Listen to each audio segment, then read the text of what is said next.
Hey, what's going on? Welcome to Built for the Stage podcast. This is Joe Roscoe, founder and host of Built for the Stage, Broadway's #1 fitness platform. With clients in over 20 Broadway shows, clients in the West End, collegiate stages, Australia, everywhere. We'd love to have you. If you want to try a free trial, go to builtforthestage.com. You'll be on your way to a 2-week program with me. No cost, no catch. Get to say hi, work on an interactive fitness app with me, builtforthestage.com. Special thanks to Broadway Podcast Network. You can check them out at bpn.fm. All right, on to our special guest.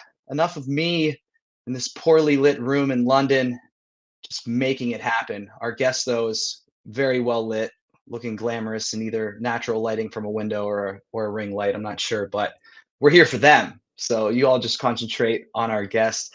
Our guest was recently seen at the Huntington Theater in Boston in the band's Visit. It's a very special show to me in relation to the podcast. One of our first guests was actually in the Broadway production of the band's Visit. And if you want to see who that guest was, you can go to episode 1 after listening to this episode.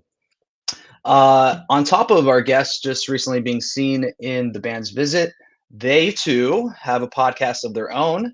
It's going to be in the description of this episode. So I want you to give it a click, give it a subscribe, a follow, a double tap, all the things. It's called the Empowered Artist Collective. Please welcome actress, host, Renaissance extraordinaire, Jennifer Apple.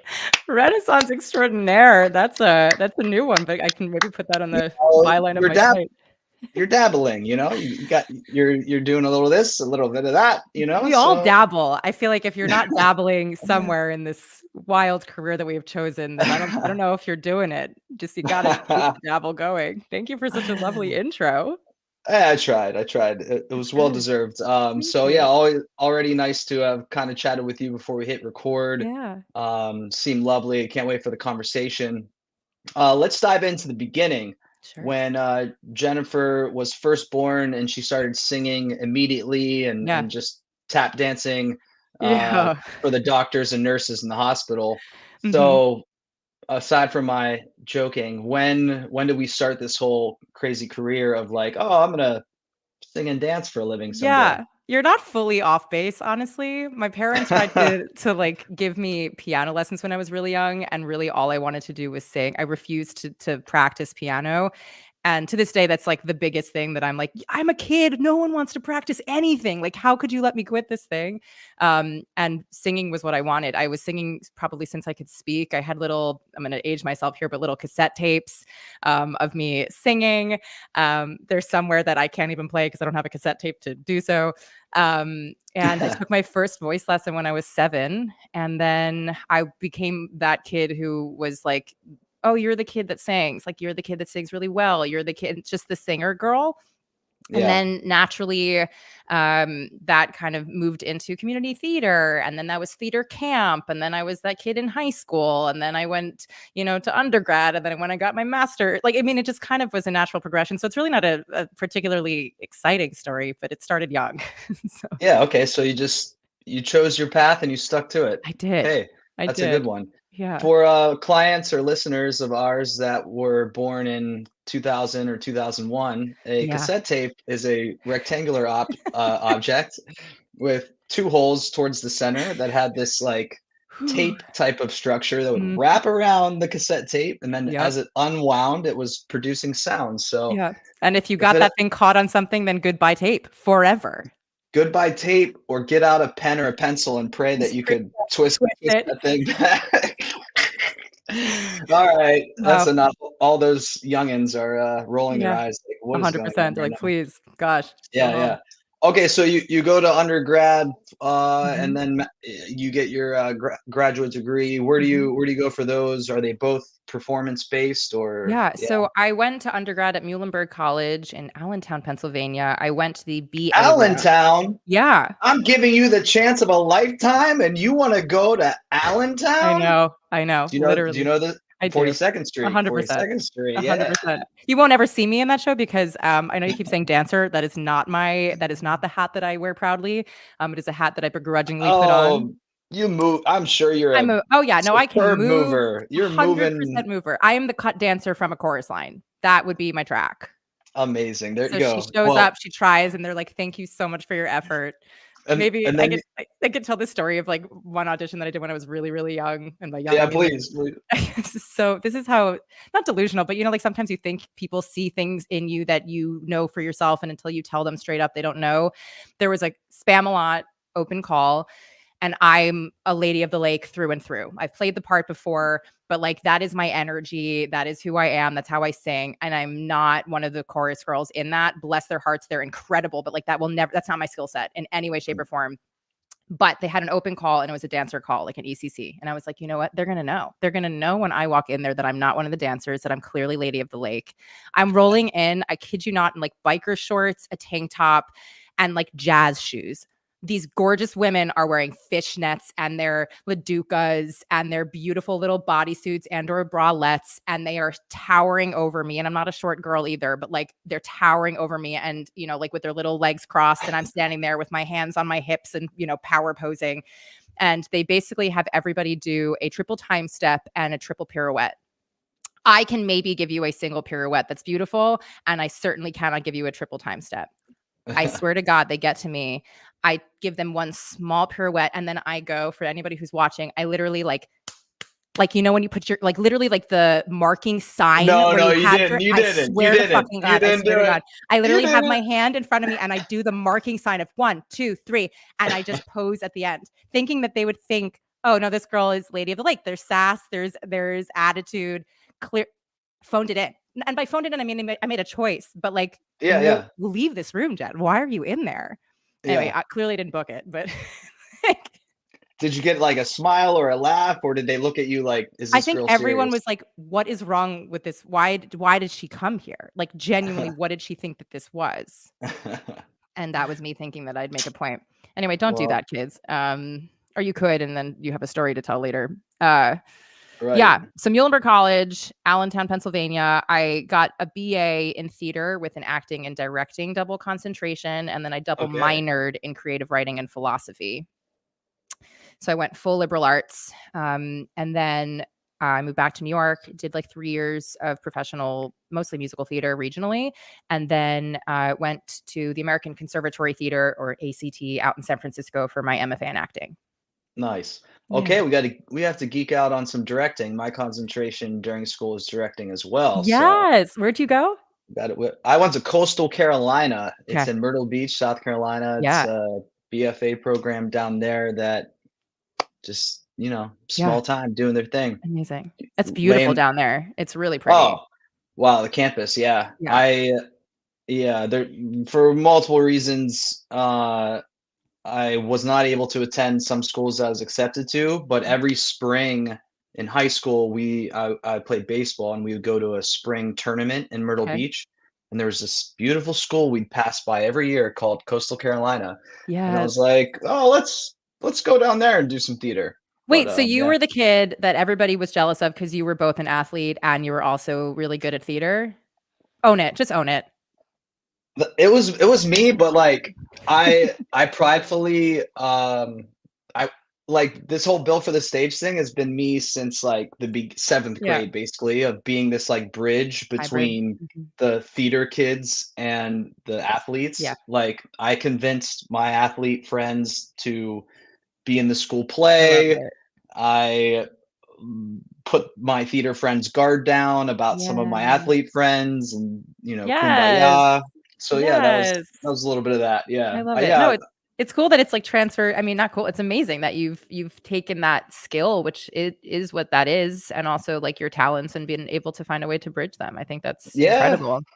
Yeah. All right. Well, enough about me. So let's go to your talents that you just were displaying Yeah. recently about I guess a month or so ago in Boston. What was that Mhm. like being in the band's visit? Beautiful piece. Yeah. I love it.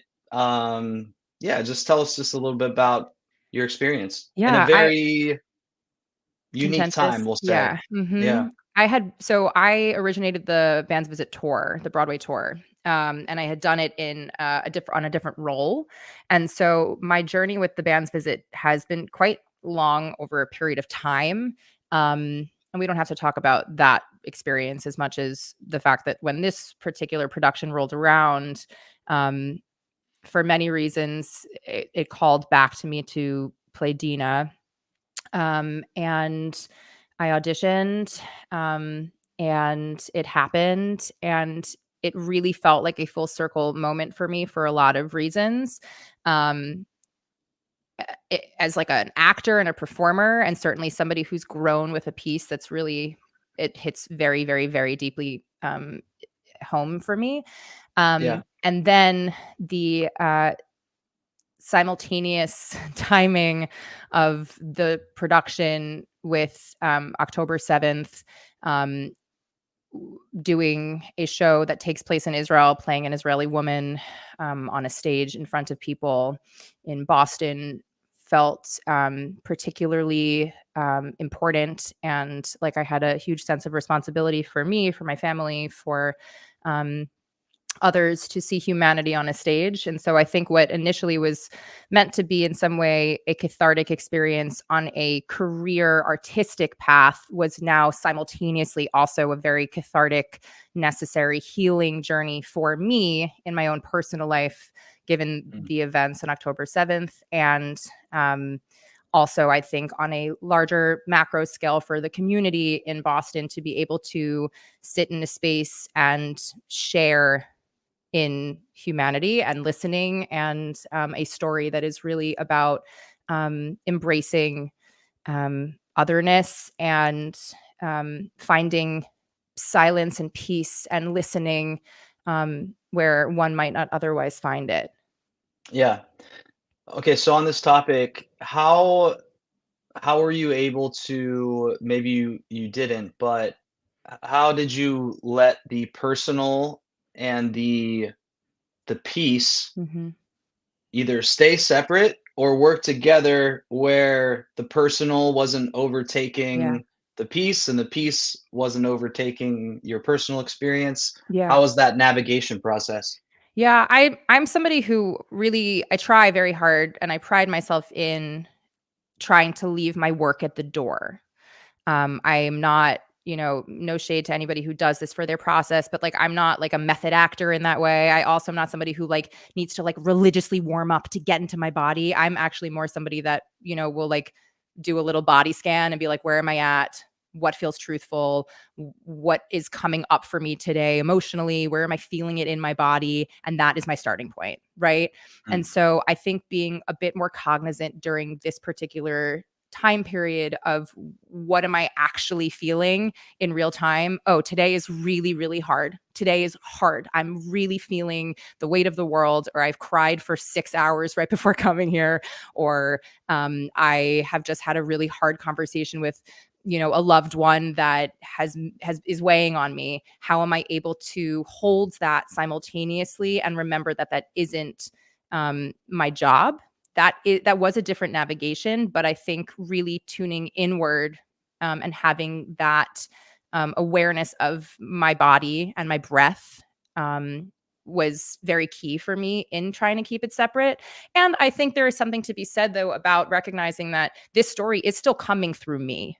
I mm, think as artists, we often forget that we are the vessel through which stories are told. And it is our responsibility to honor that story through all of us and bring as much of ourselves to that as possible without harming ourselves. And yeah, so for me, there was a real, okay, if this is where you're at, this is where you're starting from, then that is truthful now in this moment for Dina on this stage, and yeah, figure yeah, that out simultaneously. So the line for me and her, I wouldn't say it was blurred, but I'd say I was making decisions to honor where I was at in order to get into the role specifically. But I am also somebody who was a huge jokester. My scene partner, Brian Thomas Abraham, is unbelievable. And, when we'd be off stage, we'd just be cracking jokes and talking about life, truly like up until we were walking right on stage.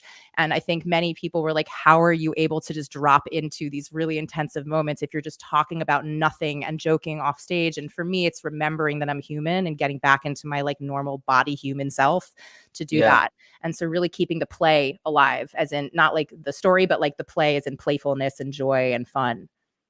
Yeah, it's good audition reminders too, just about allowing yourself to bring the piece or the For sure. material forward. Because so oftentimes it's, what do they want to see? What do they want Yeah, me to be, as opposed to who I am and what I bring to the table already, which is what I need to be presenting in the first place. exactly. As far as human interaction goes with the cast, or perhaps people that saw the show and you were able to have conversations with before or afterwards, in comparison to tour with what's going on currently, Hmm. and even more, you know, prevalent in that time.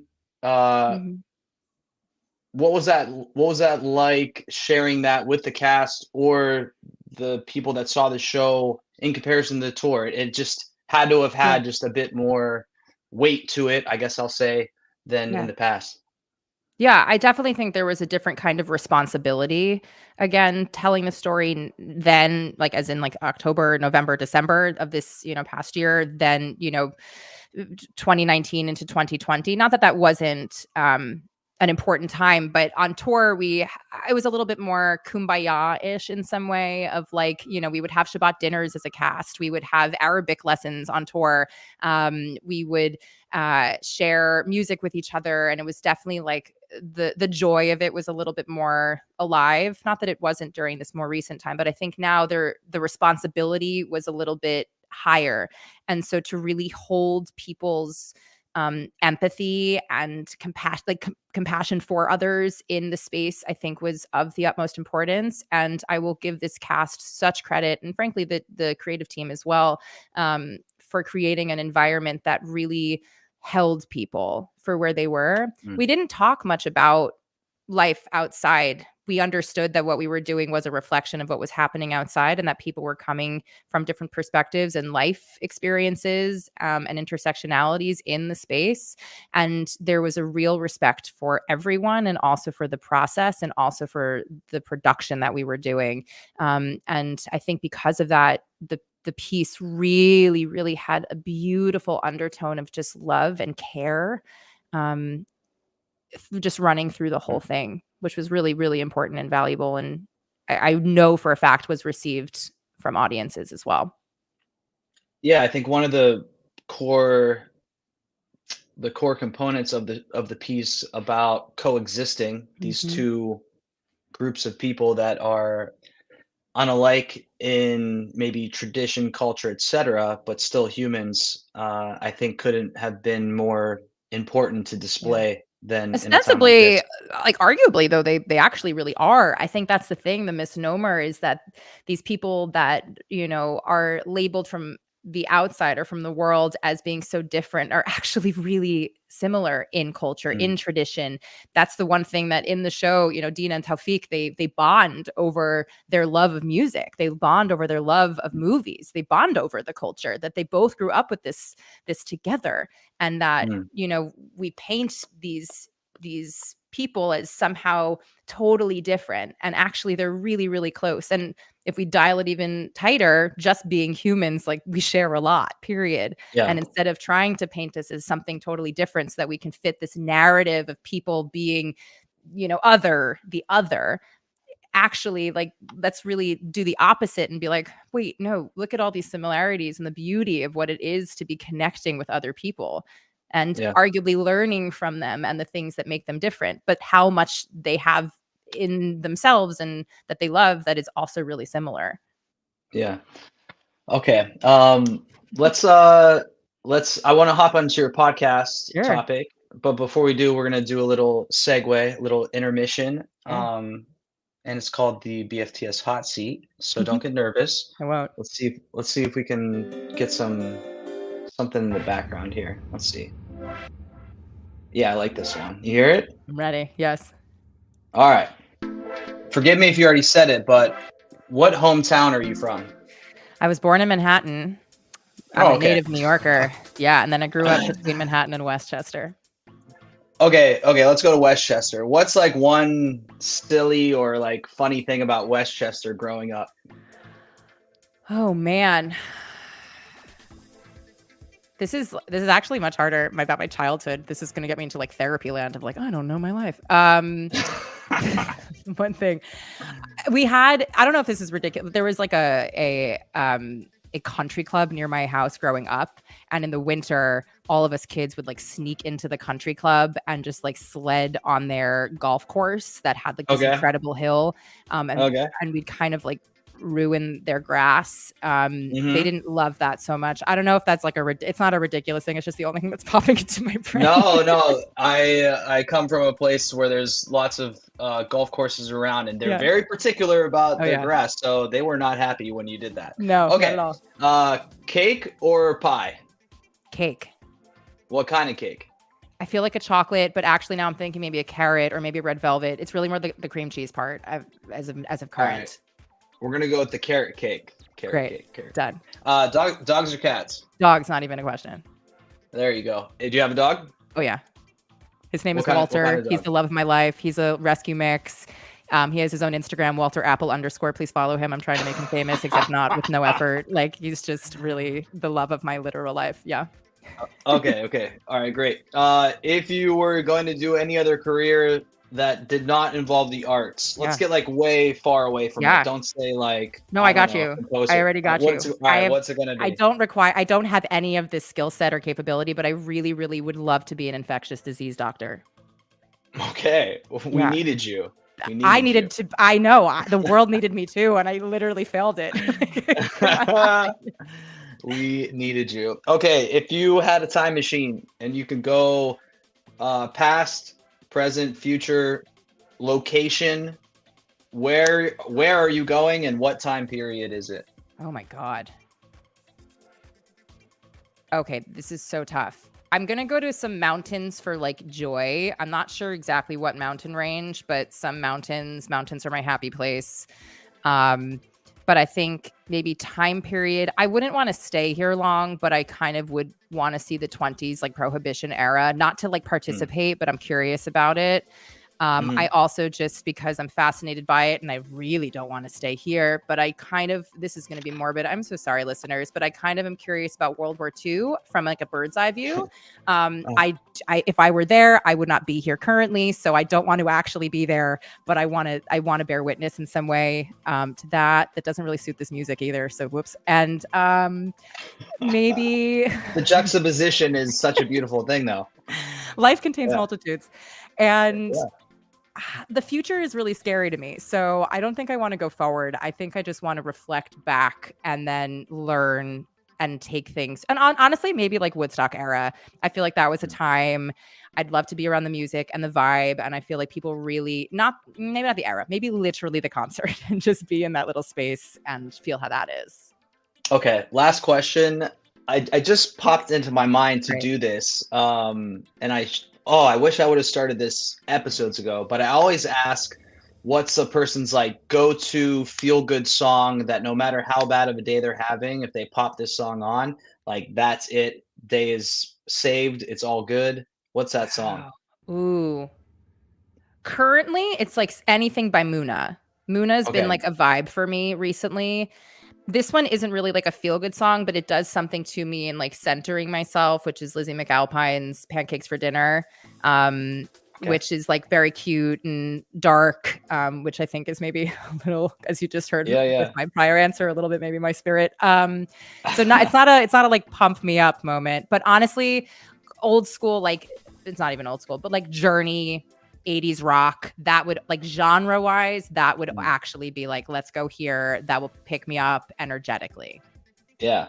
All right, you're off the BFTS hot seat. Yes. So congratulations, Thank you. nailed it. The one thing that I was saying I wish I had been doing was like creating a Spotify playlist of every guest's answer. Yo, That it's not that too would have late. been I guess I could like Maybe I'll ask my assistant to listen to Yeah. every single podcast and record this. Or, just throwing an idea out, one of these listeners, if they volunteer, you can give them one little Oh, session to make this podcast for you. Jennifer, come on, girl. Thank you so Listen, much. you're All right, welcome. anyone that's listening right now, if you want to listen as far back as you can and present all of the songs to me, I will give you 2 months free of coaching Yo. and two built for the stage apparel pieces. So Yo, it's gotta be get it's on gotta be that. it's gotta be at least 20 songs. 2 months for 20 songs. That's Yo, I might do this. okay. Get off here and just listen to every episode. Yeah, right. Yeah. Okay. All right. So speaking of podcasts, let's go into your podcast. I'm anxious to get to chat about it. Yeah. You were telling me before that this originated around 2019 or 2020, but not as a podcast, but as some Yes. type of collective Yes. where you were doing not initiations, but I know, yeah. activations of some sort, Mhm. whatever the Yeah, verbiage the I'm idea slaughtering for right now. No, you're good. The idea for Empowered Artist Collective, which is what it was an incubator program, hence the longer name. It was a collective. But it was an incubator program that started in fall 2020 during the pandemic. I had this idea as I was coaching artists. That's my other hat that I wear. I'm an acting and singing coach, and I teach master classes and also have one-on-one clients, all that good stuff. And I was teaching during that summer 2020 when everything shut down. And I had this moment where specifically with young artists where they were working on their singing, they were working on their monologues, they were working on their scenes with me, and pretty much all of them lacked life or business skills. And I didn't claim to have them, but it was like we're not empowering and teaching our artists to have all these things from their university levels and beyond. And so I had this aha moment. I reached out to a dear friend of mine and we co-founded Empowered Artist Collective. And what it was a 2 to 3 month incubator virtual program that had panels, workshops, accountability, art shares, like art and process. And we brought in trailblazers is what we called them, which were other individuals who I would say are like experts in their field, to come and have panels and workshops to talk about various topics ranging from budgeting to mental health and wellness to shame and imposter syndrome, and how do you balance your multi-hyphenated self, and how do you reach out and ask for things, like the stuff that people don't talk about or are afraid to talk about. And we ran that for about 1.5 years until my co-founder started a family. And when she stepped away, I inherited the incubator, and it was like we've had all these incredible conversations, ostensibly behind closed doors. Why not have them more in a public forum? And so we pivoted to the podcast, the Empowered Artist Collective podcast, just holding the name, in March of 2022. And yeah, we've been going ever since. We're in season 2, finalizing that right now. We have 86 episodes out, and we talk about all of those things I just mentioned and more. We have a series about taxes for artists. We have people come on to talk about, booking a series regular and being number 2 on a call sheet, and what does that actually mean? Or what does it take to start writing? What about if you wanted to go down the film circuit and, actually create short films or feature films, talking to different people who have different hats. So, choreographers, directors, casting directors, voiceover artists, to talk about getting into voiceover. So really, we kind of range in terms of what I would call like tactile, tangible actor stuff. So when you talk to a casting director, let's talk self-tapes. When you talk to the voiceover person, like, let's talk your equipment, to, more of the life stuff, so the mental health, the finances, the taxes, the things that are helpful, to the more emotional or heart conversations, which are imposter syndrome, shame, resilience, you know ego, just like the feelings part of it. And sometimes they Yeah. hybrid, and sometimes they're just like conversations with friends of mine who have done other really cool things in their career, to just hear their journeys and recognize that this just is not linear. So just really trying Yeah. to give a resource, and every episode has a tool and a trick, so you always have a takeaway to like try or use in your life, because that's something that I really value. Yeah, I love that. Something that you can apply to after the episode. Yes. Out of the 86 episodes that you've done so far, Yeah. or at least published, you might have already recorded some others Yeah. that are in your backlog. But Correct. you could include those as well. Are there any any particular ones that are either favorites of yours or that stood out, saying like, I don't think any listener listening now has heard this either ever or enough, or yeah, are there Yeah. any like highlights that stick out in your mind? Oh goodness. I have a lot. I mean, I'm really proud of the podcast, especially because the incubator started as for women and non-binary artists. So it is a space that really honors these voices. And so I've always had those as guests as well. And so we're really talking about things from that perspective, though obviously anybody can listen. I guess the ones that are popping up to me right now, my friend Jazz Hall, it's a really like heart conversation around like imposter syndrome and resilience, and it's just a really gritty honest tell between as like a conversation about really talking about it as artists and as we're navigating. It's one of the earlier episodes that we've had, so I'm go way back. Liz Kimball was a guest that we had, and she talks about the creative cycle. I think that's really fascinating about like what it takes to basically birth an idea, and then finally when you complete the idea, like the emotional toll that takes to then repeat the cycle again, and really talking about that. For me, the emotional conversations tends to be ones that just speak more to my heart, because I think that's what I craved when I was younger, to feel I wasn't as alone. And also now, it's just we're so isolated in our little bubbles doing what we do, and we can see other people on social, which is really all a lie, just thinking that everybody else is doing better and that success is happening for them faster. And it's yes, in theory, but it's all really relative. And to really begin to hear other people and remember that you aren't alone on an island, that other people are navigating the same things that you are in just different ways. Those conversations are really important. And frankly, the tax conversations. We've had this woman, Hannah Cole from Sunlight Tax, come on 3 different times to talk about taxes for artists, to talk about, opening a Roth IRA, to talk about 1099s, to talk about W-2 forms and W-4s and like what's the difference, to talk about how do you make money and keep it, how do you organize your tax, like no one's ever taught taxes, and certainly artists as freelance human beings. And I think it's just so important for us to break that stigma around like we don't Yeah. know and it's hard. So that one is another like series. There's 3 episodes from her, one of our more recent one as well, that I would also probably plug. But they're all great. Like if you want tangible stuff, it's in there. If you want emotional stuff, it's in there. If you want like abstract things, or you just want people's journeys, like you can pop around and really kind of choose what your adventure is. Cool. Okay, love it. All right, so on the note of you talking about the Instagram highlight reel and the everyone's doing better than me, or everyone's, butterflies and rainbows Yeah. while my life is in shambles around me. Yeah. With you, our listeners are listening.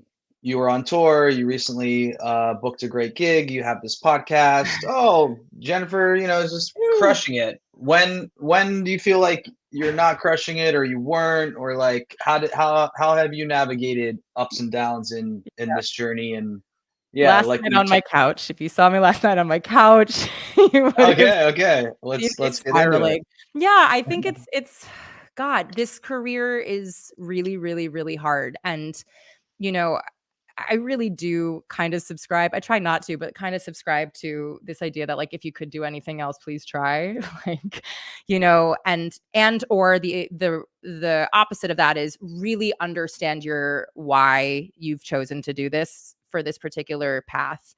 And if you're choosing like fame, I'd ask you to think about it. If you're choosing, you know, something that is external from yourself, I'd ask maybe you to like reflect on that a little, just because ultimately it always comes back to you having to be with yourself and Yeah. why you choose to do this every single day.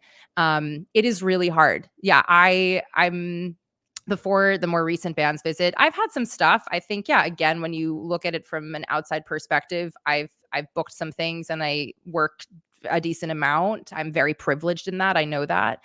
And at the same time, internally on my own journey, I'm not getting into the rooms that I want to get into. It's infuriating. I'm not saying to book, but like I just want to get into those rooms and I'm not. It's really Mm. frustrating. I, want to be able to be seen for things that I know I'm great for and I can't. Like the access, the gatekeeping, that will get me down very, very quickly. I spiral quite quickly, and therapy is like the best thing. And so for me, that's great. I gratitude journal every morning in my 5-minute journal.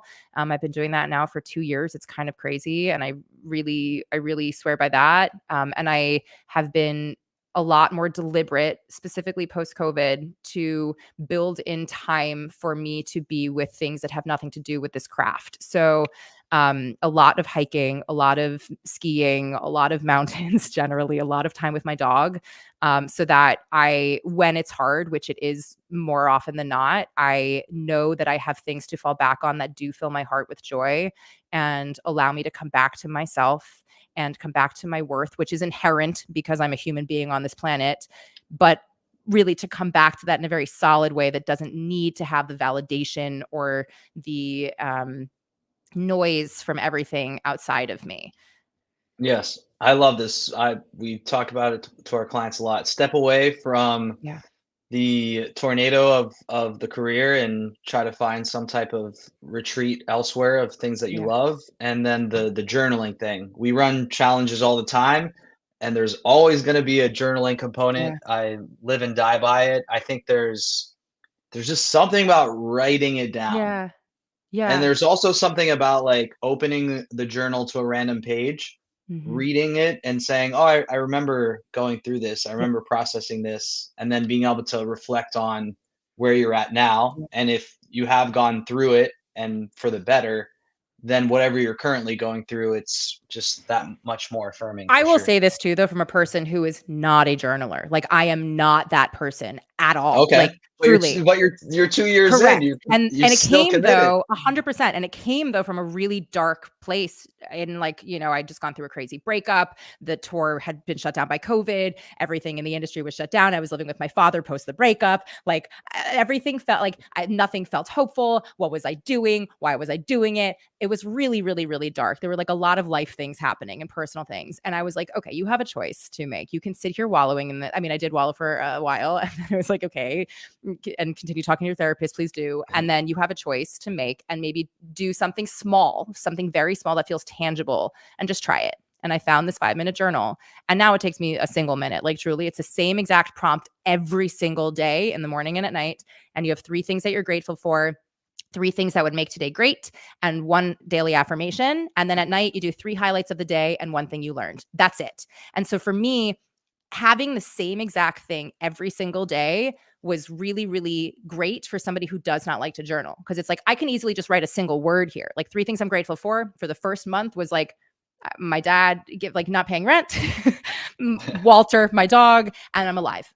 Truly, for Yeah. like a month, those were the 3 things. I couldn't think of anything other than that. And then eventually I'd have 1 new thing like, oh, I went for a beautiful walk, or I'm really grateful for, nature. I'm really grateful that it's sunny out. I'm like starting to really expand my worldview. But the keeping of the small things, I think so often we feel we have to, if we're like, okay, I need to make a big life change, let me journal.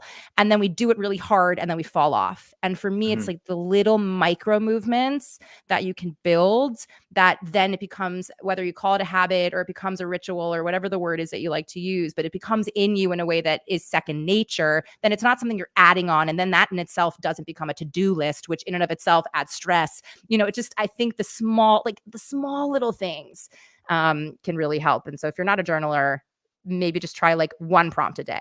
That's it.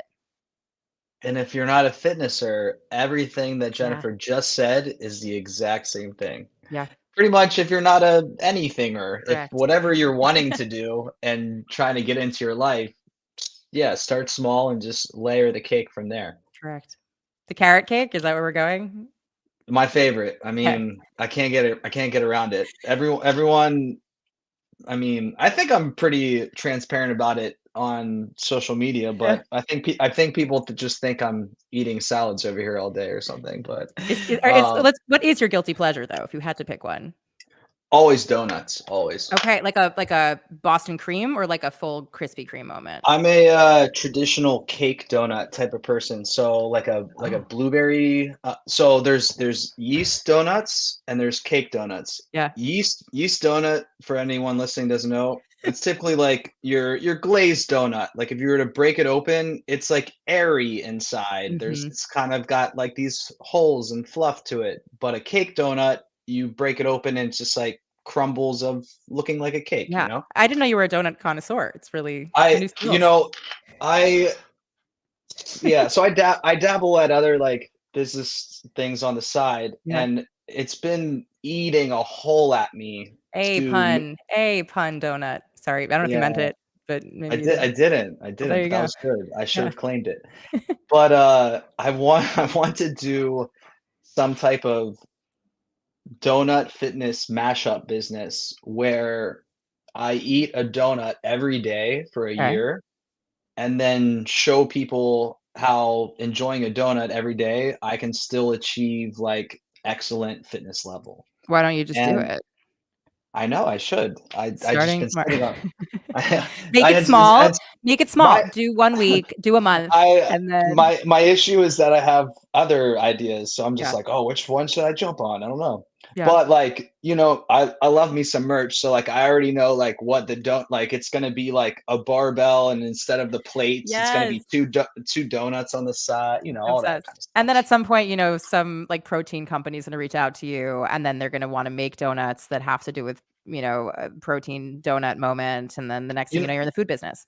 Yeah, you know what? You bring that up.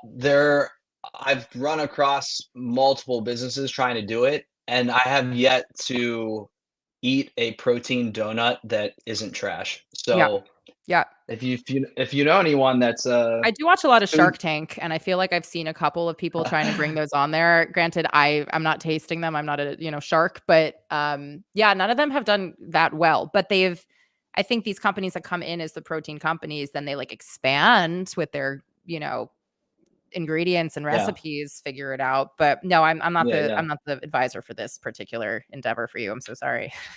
For you with the carrot cake, it's called Donut Plant. They have one in Brooklyn and one in Yeah. Queens. They There's also make one in Grand Central, I think, as well.